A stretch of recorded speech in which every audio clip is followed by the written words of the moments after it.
Hello again, fellow audiophiles. I am Wave Theory, and this is the Meze 105 SILVA. This is a 499 US dollar, 499 euro, and 499 pound sterling open back dynamic driver headphone. This was sent to me directly from Meze Audio. They have asked nothing in exchange other than a fair and honest evaluation, and to release this video at noon GMT on July 23rd, 2025, which I should be able to do here. And so that's when I would expect that you would see a lot of videos here hit YouTube for this headphone, and that will also coincide with the launch of Meze's website where you can buy this, link down in the description. That link will be an affiliate link, so if you use that link to buy this headphone, I will get a small kickback, and that will help me support the channel and keep it running. I only use affiliate link money to keep the channel running. I had a fair amount of correspondence with Meze about this headphone in terms of like what will the accessories package be, what will the pricing be, and all of that, just because again they sent this to me pre-release. They did ask for a preview of what I was going to say about it. I sent them a short little thing, but Meze has been a company that has allowed me a great amount of editorial freedom because I've been highly critical of some of their models in the past, and they keep sending me stuff and never demanding that I say any particular thing. So kudos to Meze on that. They are a really straight shooting company in that regard. So I have no problem working with them on that kind of stuff for that reason, or on this kind of stuff for that reason. All right. This review is very interesting. There's a lot to discuss here. There are some highlights to this headphone. It has some limitations. It will find an audience, and then it has some of those limitations will be deal breakers for some others.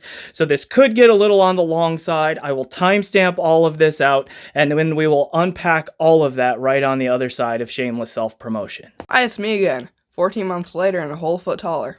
Now, since Wave Theory liked the first 10,000 subscriber play button I made him, maybe he wants a 25,000 subscriber play button. This can only happen if you subscribe though. Now, since over 60% of the watch time comes from unsubscribed viewers, I'm gonna need you to subscribe. You can also sign up for his Patreon or send him money in PayPal. Links in the description. Now, on to the video. Falling right in line with Meze's naming convention, in the Romanian language, SILVA means forest. So that name has meaning there that they put on this here. Again, it's forest. And I don't know if that's in reference to the wood cups or what, but that's the name. Now, the goal of the SILVA was to combine what Meze says is the technical excellence of their 109 Pro with the fun that is found in their 105 Air. So they're trying to marry those two worlds here. Did they succeed? Yes and no. Okay, and we'll unpack that here as the review progresses. But keep that in mind that is what Meze sees this headphone as being. It's kind of a combination of the technicalities of the 109 Pro with the fun of the 105 Air. All right, but like those other two, this is a dynamic driver headphone. It's open back. It is relatively easy to drive with a rated 42 ohm impedance with a 112 decibel per milliwatt sensitivity at 1 kilohertz. Now, is it really that easy to drive? And again, you'll see here in the accessories package, they send a little dongle that's just 3.5 millimeters, or excuse me, USB-C on one end and 3.5 millimeter single-ended on the other end, little DAC amp here. So they think that this can be driven right off of phones and tablets and that sort of thing. And again, we'll unpack that too here as the review progresses. All right. So, but that's like what the 105 SILVA is, where it comes from, what Meze's goal is. What we're going to do next here is look at a clip where I show you a close-up of the build. We'll flesh out the accessories package there. Then we'll come back on the other side of that and we'll talk about test gear and sound and all of that sorts of thing. So let's get to it. All right, overhead view, we're going to check out the case and the accessories and do a close-up look at the build because it's a Meze headphone. It's a Meze build, which usually means exquisite. This one is no exception. All right, so two zippers on this kind of hard shell carrying pouch here with the Meze logo. It's basically blank on the back. Okay, a little loopy thing here for carrying purposes. Okay, open it up, velvet on the inside, and there is the headphone. We've got a carrying pouch here for accessories, the headphone itself. We'll go ahead and get the case out of the way. The case's form factor is not too bad. It's not particularly huge. It's not particularly small. And so if you need to put it in a suitcase or a backpack or something like that, it'll take up some room, but not a crazy amount. It will keep the headphone pretty safe and secure, though. Oops, got a dog hair on here. Dog hair sold separately, I am pretty sure. Okay. So, and then more dirt. Just a complete filth show in here. Okay, so here we go. The accessories pouch. Okay, little kind of cloth fabric kind of carrying bag there. It doesn't seem like it really unzips as far as it should because it kind of like weird shapes when you open it there. Inside, anyway, you have room to carry the pretty standard 6.35 millimeter to 3.5 millimeter, okay, single-ended phono adapter. And then we have in here a USB-C to female 3.5 millimeter little dongle DAC amp. Okay, so they included one of these in the package, which is kind of nice. So they are planting their flag here that the easiness of this headphone to drive means that you can do this right off of a phone or a tablet. We'll talk about that when we get to sound. And then we have the stock cable here, which is a 1.8 meter or approximately 5.9 foot. Okay, Kevlar-coated OFC cable right here, which is a dual 3.5 millimeter TS plug on the headphone end, and it is 3.5 millimeter / 1/8 inch single-ended phono plug on the amp end, and of course, here's where that adapter comes in for 1/4 inch / 6.35 millimeter connections. Okay, notice that the barrels on this cable are pretty narrow. Okay, and that is because the headphone has recessed jacks, okay, for them here. We'll talk more about the headphone build here in a moment. The one thing that, I mean, this Kevlar cable, Kevlar coated cable, there we go, okay, is really not bad. It's pretty tangle resistant. It lies pretty flat on a desktop. I mean, it's got this loop right here. Really not a big deal. It's fairly light. It is a pretty decent cable, I have to say. I don't really have any complaints about it. It's one of the best stock cables I have seen out there. The only complaint that I have about it is that it's not terminated in 4.4 millimeter. Why do I have a complaint about that? Back to this dongle here for a moment. Okay, this to help illustrate the point. To me, the inclusion of this thing right here is Meze telling you that this is an easy-to-drive headphone that can very easily be powered off of portable devices like smartphones, like tablets, etc. $500 / euros / pounds sterling for this, okay, is an indicator that you might actually want to have a dedicated device like a digital audio player or a DAP. There's my reflection. Hello. Okay. This is the Fiio M21, by the way. There are numerous DAPs and like portable DAC amps and all of that that are priced in the range where somebody might really want to drive a headphone like this off of a device like this. Why does that matter, and how does that relate to the cable? Well, the bulk of these kind of devices anymore have 4.4 millimeter Pentacon outputs on them, and they generally sound better from the 4.4 millimeter Pentacon outputs than they do the single-ended. They often have a higher output power rating. They generally have higher performance because internally they are designed to be balanced, and the single-ended outputs of balanced devices always have some kind of circuit kajiggering to bring that balanced output into single-ended form, and that almost always has negative consequences on sound. So the one ergonomic miss here with the accessories here is that this pretty nice cable, I think, really should have been 4.4 millimeter Pentacon standard termination with one more adapter here to go to a 3.5 millimeter single-ended there, okay, in addition to the 1/4 inch adapter here. Okay. So that's just one of those things where I think that their accessories package could have fit the market just a little bit better. So that's one thing that I have to bring up here. But with that out of the way, let's talk about the build of the headphone itself. Okay, we'll come back to these things later on in the sound section. The headphone, here we go. All right.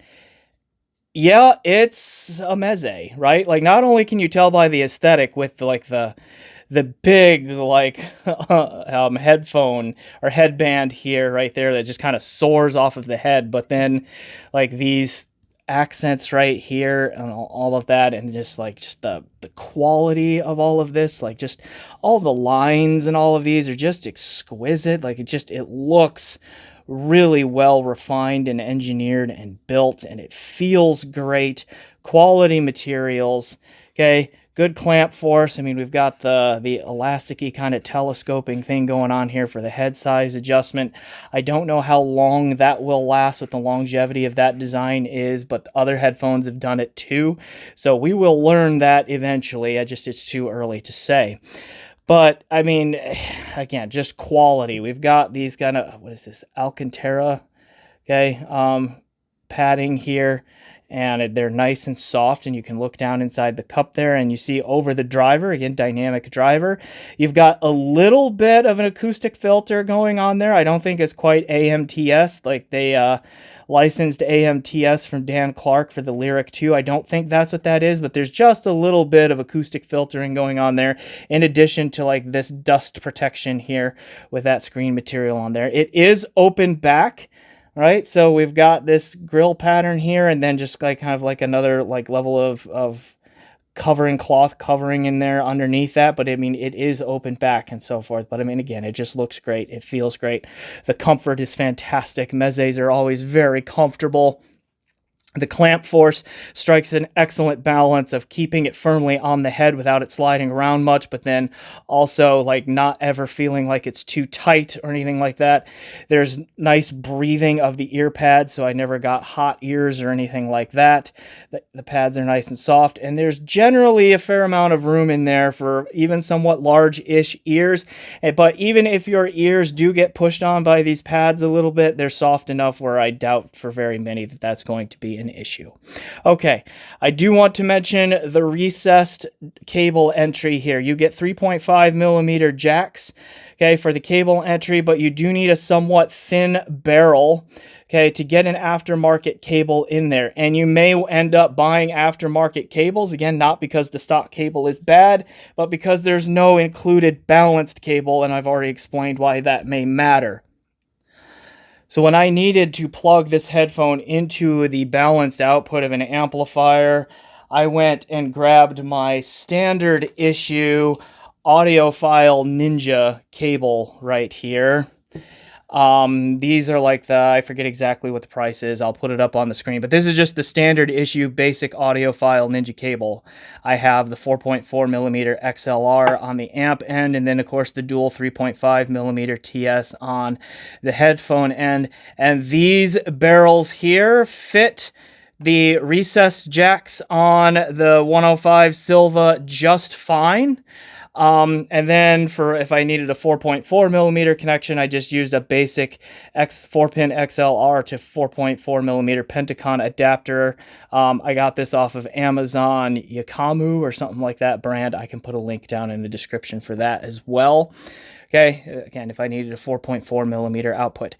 You do need to go with the standard issue audiophile Ninja though, because their new Vanish line has plug barrels that are too thick to fit all the way in, okay, on the headphone itself there. So that is like not even close to going all the way in. You can see that there, right? So that's like ergonomic ding number 2 of the headphone here is that because there is no included balanced cable, you're probably still going to want to buy an aftermarket cable, and if you do, you have to be careful about finding one that will fit the recessed jacks on the cups of the SILVA. All right, but other than that, the build and the ergonomics on this thing are pretty exquisite. So back to me on camera talking about other things. As we start turning our attention towards sound, I will list some of the test gear here, and I'm going to do this a little bit differently in this video because if you remember my 105 Air review, and then this was also true of like the Lyric 2, also from Meze, which I also got a pre-release unit of and did a day and date release for them on that one too. And in both of those cases, there was a lot of signal chain sensitivity. Like the experience that I had with those headphones varied greatly with the not always just the quality and the price of whatever amplifier they were plugged into, but just like different amp types and all of that, they were quite sensitive. This unit, and this is getting into sound a little bit, but this unit is amp reactive, maybe not amp sensitive. And I'm gonna like pick those two definitions apart a little bit, because where the Lyric 2 and the 105 Air could sound downright unpleasant on some signal chains, this headphone, the 105 SILVA, never really sounds truly unpleasant to me. It never sounds downright bad on any signal chains, but it will change its perceived frequency response behavior a fair amount on different amplifiers. And so that's why I'm going to say it is amplifier reactive. I never really got it to sound truly poor, but I definitely got some changes in sound signature. So we'll unpack that too. Now, I dropped that here because that means that I need to treat my test gear announcements here just a little bit differently.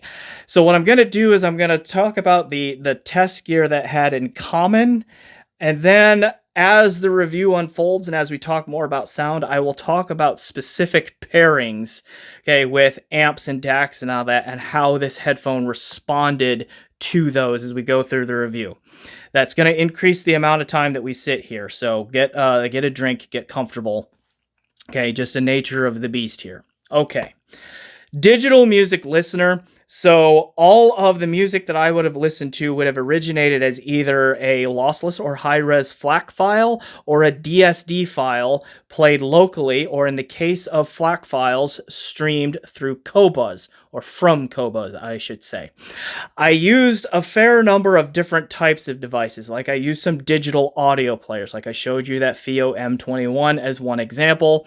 In a case like that, those files would have been played locally on a micro SD card through Fio's built-in music player, or I could have used, or I did use the Fiio as a Roon endpoint, because that Fiio has a Roon endpoint app on it, where again, FLAC or DSD, okay, over my home network here through Roon. Okay, I used the Roon Arc app or the Roon Remote app on either my Samsung Galaxy S22 Plus smartphone, which is doing the filming right now, and that dongle that I showed you. Okay, this thing right here. Likewise, I also used the Roon Remote app on my 10th generation iPad, which is not in arm's reach right now. Sorry about that, but you know what they look like. Again, also using this dongle there as well. I also used my phone to go USB output into the Dethonray Clarinet, okay, which is a little transportable DAC amp and all of that. Other signal chains here I include, and again, I will unpack what all of these sound like here together. And actually, I'll save the time. I'll name the other signal chains in completion here as we go. The only other thing that I'll drop here is generally when I needed a single-ended connection, like using this dongle, or the Dethonray Clarinet actually has a very good single-ended output on it, or like my really high-end amp, the LTA Z10E. As example, when I needed a single-ended connection, I used the stock Kevlar OFC cable from Meze. If I needed a balanced connection, I used that audiophile Ninja cable that I've already showed you, and I would use an adapter to go from the XLR to the 4.4 millimeter Pentacon if needed. The one exception to that, there was one signal chain in a different room where I need a really long headphone cable. I used a standard issue audiophile Ninja cable there. That's a 3 meter or about 10-foot long cable there in that particular system. We'll talk more about that in a minute. Okay. So then the general behavior, the general sonic behavior of the 105 Silva. What can I say about that? More often than not, on more amps than not, it is a mostly neutral headphone in terms of its perceived frequency response. It is a little bit bass lean. Okay. The mid-range and treble tuning and tonality are really going to please the tone police. Okay, those who go out there and they build their reviews on those line on a frequency response plot, okay, kind of graphs, they are going to love the mid-range and treble response here. It is very tonally even, very, very smooth. There is excellent relationship between fundamental frequencies and their harmonics. And through the mid-range and the treble, it really sounds like it hews pretty closely to like the 2018 Harman target. Okay, very close in there.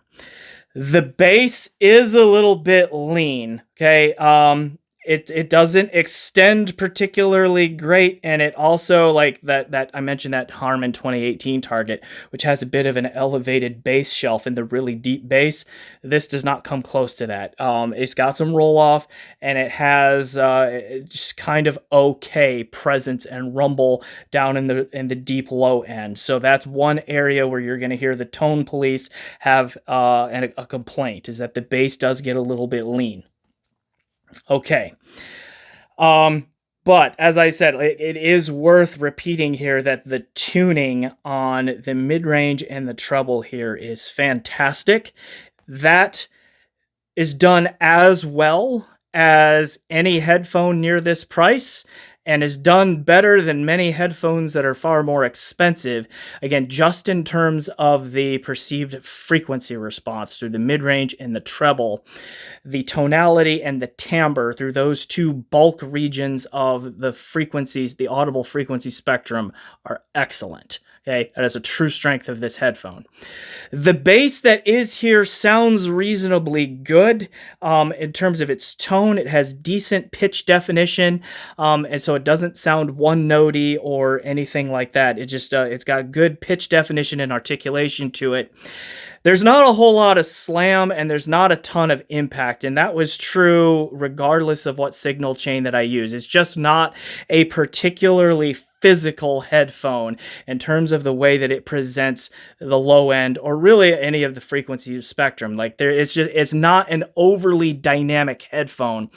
Through the mids and the treble, I don't find the dynamics to be lacking, but in the bass, I personally sometimes want just a little bit more impact on the sound here that this does not give me with the stock tuning and without equalization. Okay. Other presentational aspects on it that hold fairly constant regardless of signal chain are that it is a moderately big sound stager. It's not huge. Things like a Beyer Dynamic DT880 stage bigger, okay?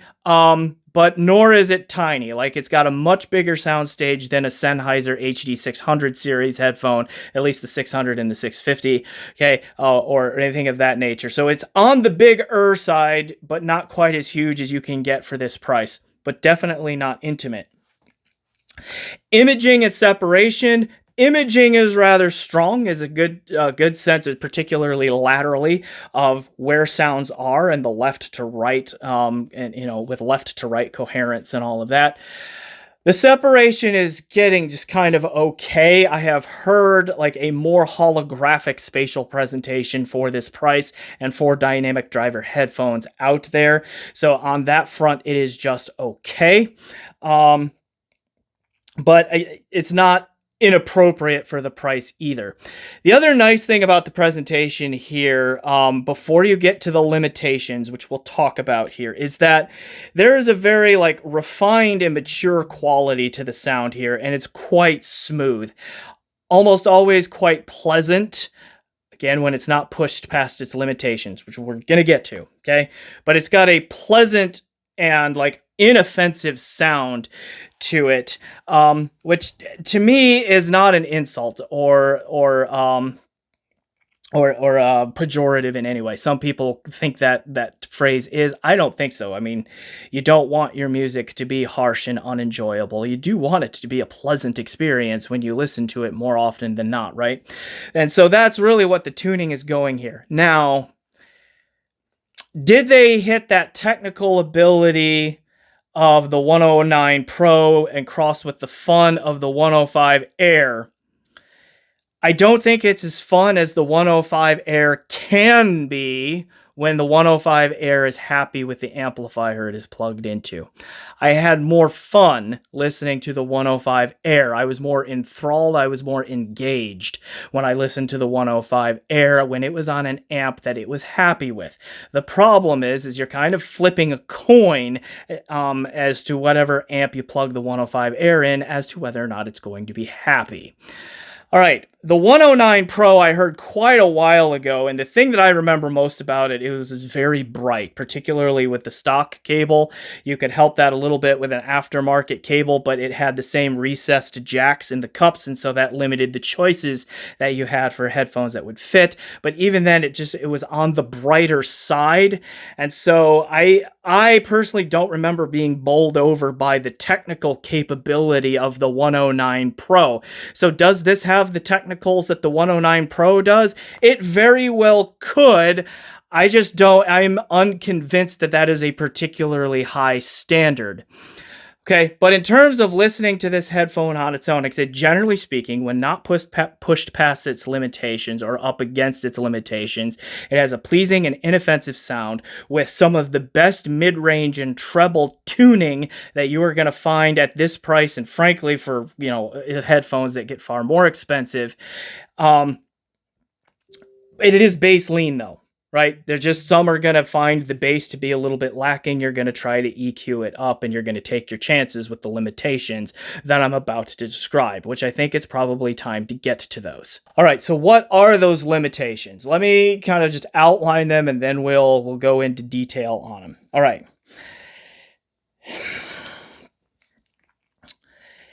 Let's talk power. And then we'll also kind of get into, this is where we'll start bringing in the signal chains here. It is easy to drive, but I am unconvinced that portable devices like phones or tablets and this little dongle DAC are really the way to go. I think you need just a little bit more power than that, and I think that for two reasons.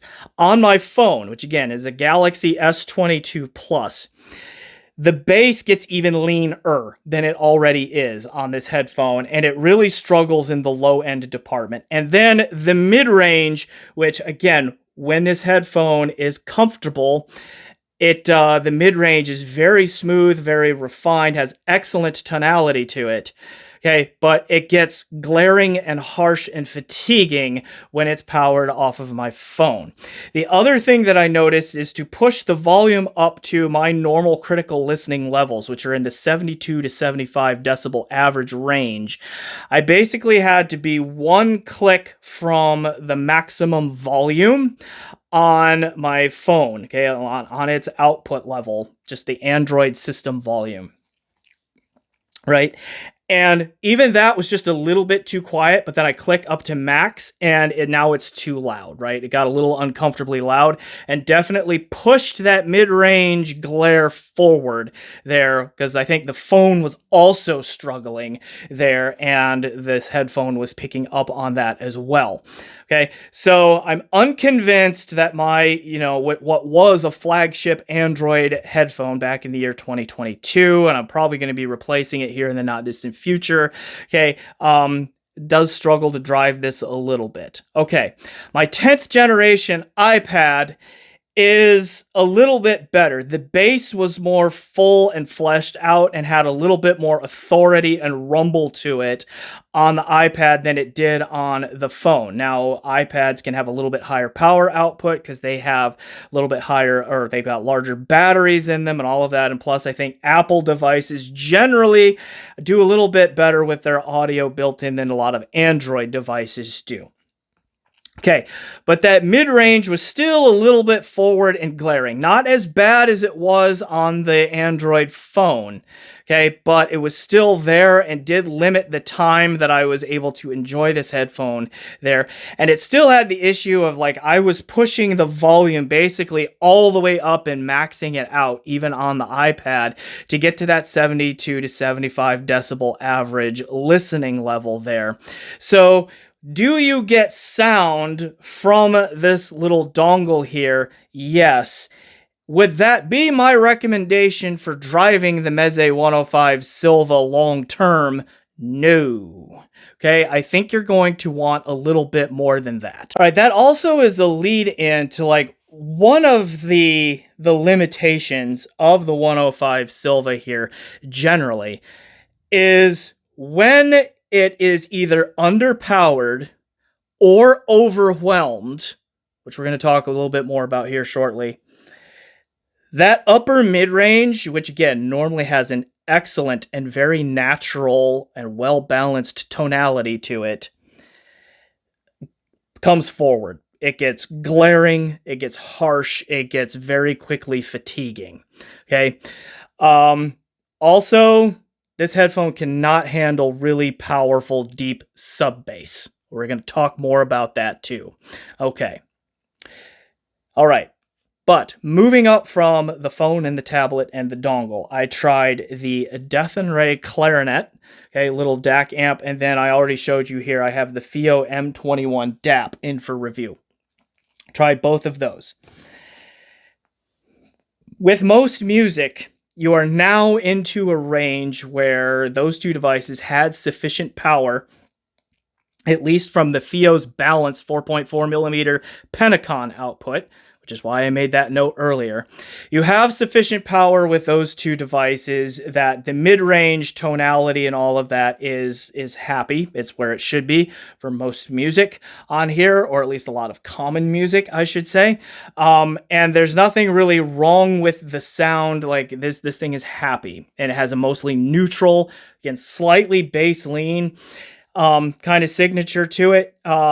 And I keep saying neutral, but bass lean, because somehow, even though it lacks some bass presence, it never really sounds bright, with one exception, which we'll get to. Okay, but the Clarinet and the M21 have the power to drive this thing well, and they sound pretty good doing it.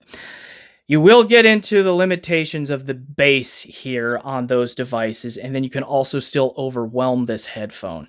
So I think I can also drop these here. This headphone, it will hit a wall on bass response fairly quickly. Okay. It survives most popular music genres out there. If you're going to be listening to stuff that has been in the top 40, or the kinds and styles of music that have been in the top 40 over the history of there being music charts. So like all the way back to like the days of Elvis Presley and all of that, like top 40 stuff from then on, which covers a fairly wide range of genres and so forth. And then you can also add in some jazz and some smaller scale classical music, stuff like that. This headphone sounds really, really good. Okay. Very smooth, very natural, maybe just a little bit bass lean for some people, but sounds pretty good. Okay. But you get something really, really bassy, and the acid test that I come back to is Why So Serious by Hans Zimmer from the Dark Knight film soundtrack. This headphone cannot reproduce that deep bass passage that starts about 3.5 minutes in. It definitely distorts, and it distorts on everything. Like, I heard this distortion come through when I was powering this off of my phone. And again, I've already talked about how the phone didn't have the bass presence for most stuff, but even with that track on this headphone, there is some pretty noticeable distortion when that bass hits.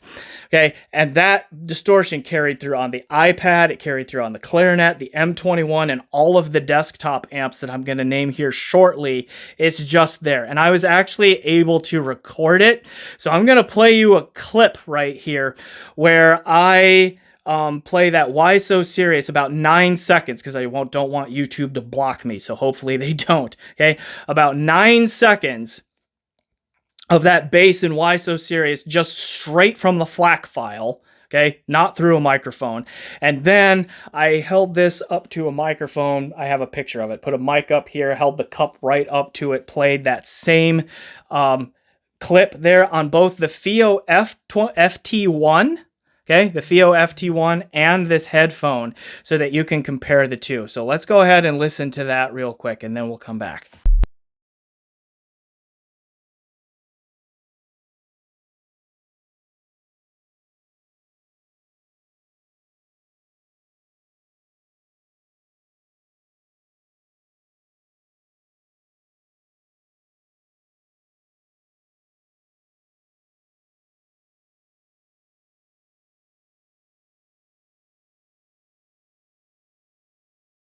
So did you hear that kind of wobbly sound down in the low bass? Like, that is a consistent, regardless of amp that I plug this thing into.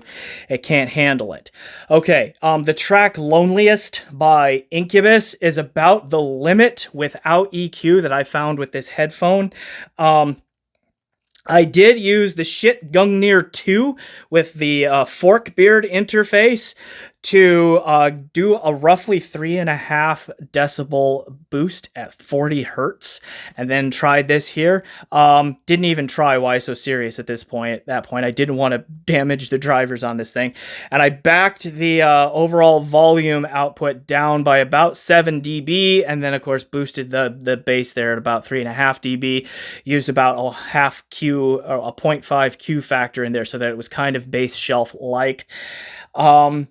And that did help fill out some of the low end on this headphone and beef it up, but you drop Loneliest in there by Incubus, which sounds fine without the EQ. Then I could hear these drivers starting to break up and waver again. Distortion starts clearly coming back in there. So the EQ crowd out there, you're going to see the lean bass on the frequency response measurements. You're going to go, I'm going to EQ that up. And you can, to a point, but there are just physical limitations of the drivers here where it just is going to have some issues with really deep sub bass. So just be careful with that.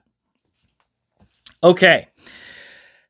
Let's keep marching here. I think I could go a little bit quicker now on signal chains because I've got most of the key points out of the way. I tried the Shit Asgard 3, not the Asgard X. I haven't heard that one yet, and I need to get one from Shit hopefully soon. Okay, but I have the Asgard 3, and it currently has a Multibit 2 DAC card in it as well. So I plugged my Windows 11 Asus ZenBook laptop into that USB input on that DAC card, use the laptop as a Roon endpoint, listen to the stuff there. That combination of the Multibit 2 card and the Asgard 3 amp is a very like warm, thick, smooth, kind of a relaxed presentation in there with some low-end oomph.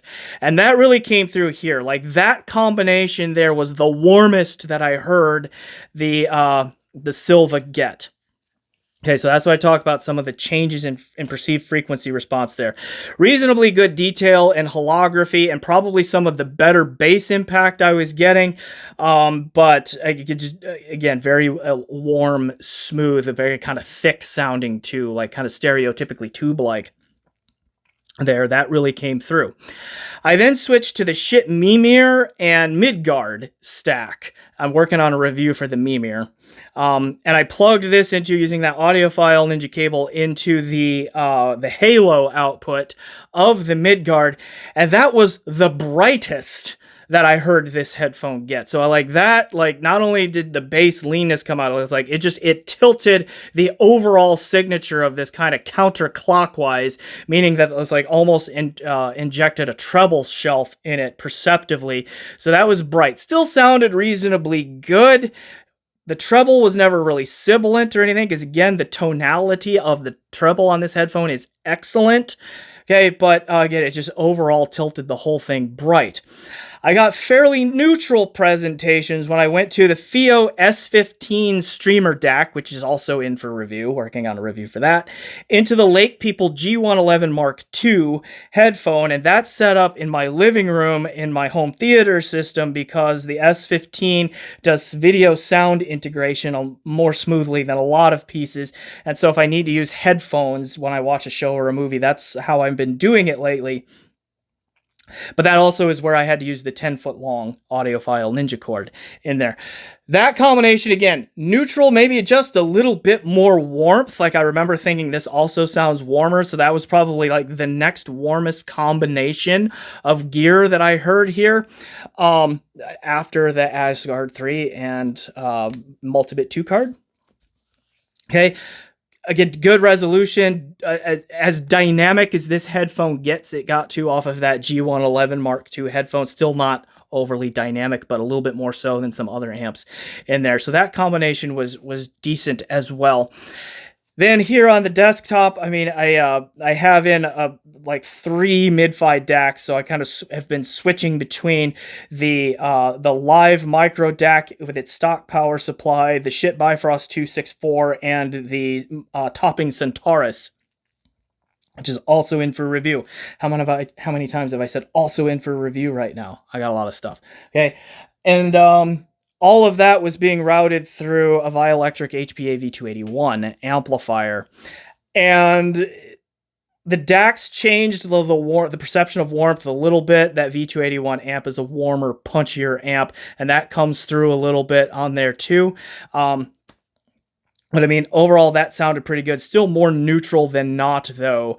And a little bit more detail and resolution was coming out because now you're just getting into a lot more resolving gear, front-end source gear on that. Like, likewise, when we get to the Gungnir 2 through my LTA Z10E or the Berkeley Alpha Series 2 DAC, which is being fed by a Sonor Ultra Rendu streamer and a Vice Engineering INT 204, in for review. Okay. All of that stacked there together. That was very neutral, very clean, very clear, and all of that. Okay, on this as well. But I don't think very many people are going to be using gear of that price to be driving this headphone.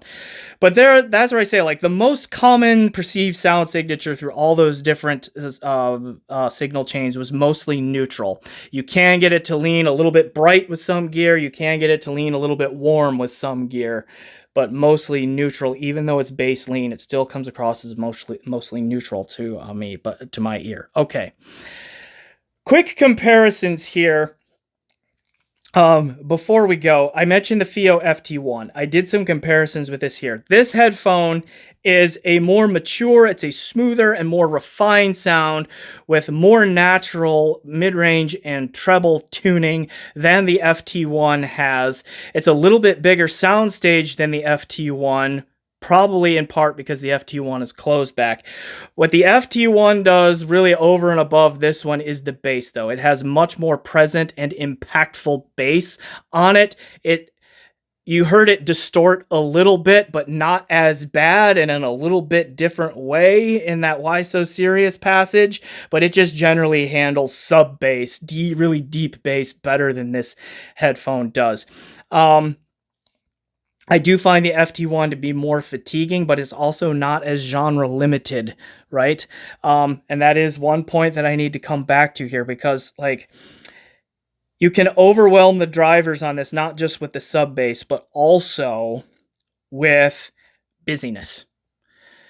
Okay, 2 tracks that come to mind, but there are others. A Knife in the Dark by Howard Shore from the Lord of the Rings, Fellowship of the Ring soundtrack. Very harsh and glaring in the mids. Okay, gets very fatiguing very quickly. I think it's just asking too much sound at once for these drivers. The cover of Paint It Black, it's called the Epic Trailer version by Hidden Citizens. Same kind of thing. very harsh, very fatiguing mid-range here. They think these drivers just get overwhelmed. And I heard some other examples here, but I checked those 2 tracks on all of the signal chains that I mentioned, and it was the same result on all of them.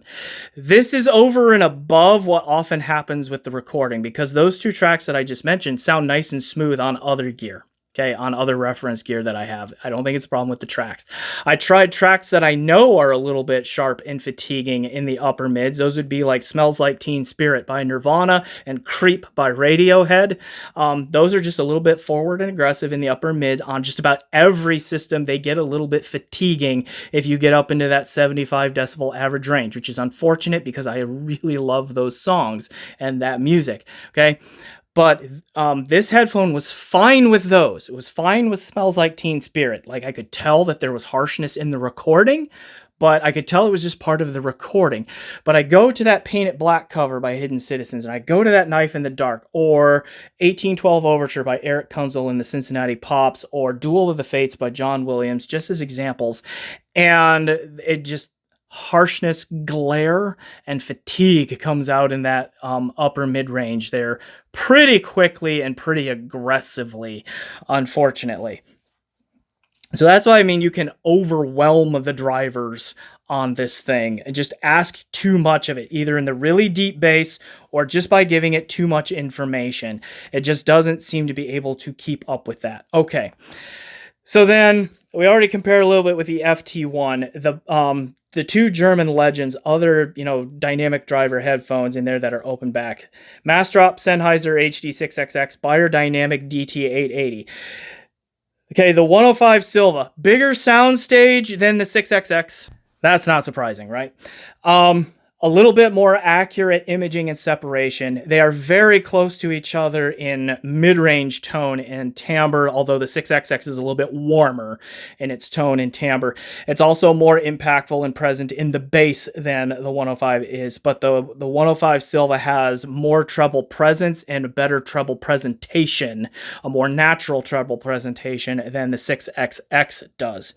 The DT880 stage is bigger than this headphone does. It also has more bass presence than this. So when I say the 105 Silva is a little bit bass lean, I mean that because the DT880 600 ohm edition is already a bit bass lean, and it's bassier than this one is. Okay, it's also brighter in its overall presentation. I think the treble tonality is about even between the two when the DT880 is driven on an amp that it likes, because it's a little sensitive in the treble there. Okay, but it's just brighter. It has a treble shelf over and above what the 105 Silva does. Okay, but I think the mid-range is a little bit warmer and fuller on the 105 Air than it is, or excuse me, 105 Silva than it is on the DT880. Okay, so there are some trade-offs there. The thing that needs to be said, though, is that those 3 points of comparison that I just mentioned are all cheaper than this headphone. The FT1 is what, $130, $150, somewhere in that range. The DT880 has been like $200, maybe it's $220, $230 now. And the HD6XX is like, what, $260 now, $280, somewhere in that range. All of those are cheaper than this headphone, and they all compete with this headphone in some pretty key areas, and they don't have the limitations that this one does. They don't distort nearly as much or in the same way on Why So Serious as this one does. They do not get overwhelmed by A Knife in the Dark, Paint It Black Epic Trailer version, 1812 Overture, Duel of the Fates, or things like that. Okay, so those are things to keep in mind, but they are not as smooth or as refined as the 105 is in totality. So there is an advantage there that this one has that those don't. Okay. So then, to kind of sum all of this up and what my takeaways are, and like, do I recommend the 105 Silva? There are going to be those who like it. Again, as long as you stay with music genres that have commonly been represented in the top 40 throughout the history of there being a top 40. So again, all the way back to the days when there was pre-recorded music and music charts, you're probably going to be okay. Jazz music also sounds pretty okay on this. Small scale classical music like string quartets and that sort of thing are going to sound good on this too. Piano music, as long as it's just piano, also sounds really good because of that excellent mid-range tone and timbre and so forth. You can ask too much of this headphone, though, and you can do it in two ways. You can ask it to do a lot of deep sub-bass with authority, which it cannot do, okay? And you can either get there without equalization with tracks from Hans Zimmer. I mean, you see high-res stickers on gear all the time. We don't need high-res stickers.